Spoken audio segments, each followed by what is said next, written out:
ফের অবরোধে উত্তাল কমলপুর মহকুমার কচুছড়া বাজার এলাকা। অভিযোগ, প্রায় ৯-১০ দিন যাবৎ বিদ্যুৎহীন কমলপুরের ভীম সবরপাড়া। বিদ্যুৎহীন থাকার কারণে জলের সংকটে ভুগছেন এলাকাবাসীরা এবং বাধ্য হয়ে জলের সংকটে এদিন রাস্তা অবরোধ করেন প্রমীলা বাহিনী সহ স্থানীয় জনগণ। এতে জনগণের পাশাপাশি যানবাহন চলাচল যেরকম ব্যাহত হয়েছে, তেমনি বহুদিন ধরেই ওই এলাকাবাসীরা জল সংকটে ভুগছেন। রাজ্যের প্রত্যন্ত এলাকাগুলোর বেশিরভাগই বিভিন্ন মৌলিক অধিকারের যে চাহিদাগুলো রয়েছে, বিশেষত রাস্তা, জল, সেগুলোর অভাবে ভুগছেন এবং প্রায়শই দেখা যায় সড়ক অবরোধ করতে।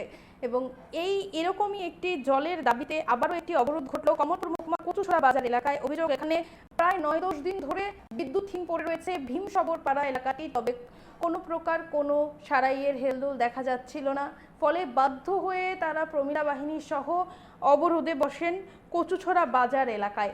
এবং তাদের দাবি একটাই, বিদ্যুতিক যে অসুবিধা রয়েছে সেটা সংস্কার করে সারাই করে দেওয়া হোক, যাতে করে তারা জলের সমস্যা থেকে নিস্তার পায় এবং তাহলে তারা অবরোধ তুলে নেবেন, না হলে অবরোধ চালিয়ে যাবেন, এরকমটাই কিন্তু জানাচ্ছেন এলাকাবাসী। আমরা শুনবো ঠিক কি জানাচ্ছেন এলাকাবাসী। এলাকাবাসীর তরফ হইতে আমরা আজকে রাস্তা অবরোধ করতে বাধ্য হচ্ছি। কতগুলি কারণের সমস্যা। আমরা এখানে দীর্ঘদিন ধরে 9-10 দিন ধরে আমরা এখানে কারেন্ট বিদ্যুৎ নাই। আমরা বিদ্যুৎ দপ্তরে ইলেকট্রিক ডিপার্টমেন্টে কতবার যাই, আমরা কথা পাওয়া হিসাবে করে মানে দিচ্ছি করে আমরা এইভাবে হয়রানির শিকার করাইতেছে। সেই কারণে আজকে আমরা রাস্তার পথ অবরোধ করতে বাধ্য হয়েছি। আর যতক্ষণ এই সলিউশন, আমাদের সমস্যার সলিউশন ওইটা না, আমরা অতটুকু আমরা রাস্তা অবরোধ চলবো।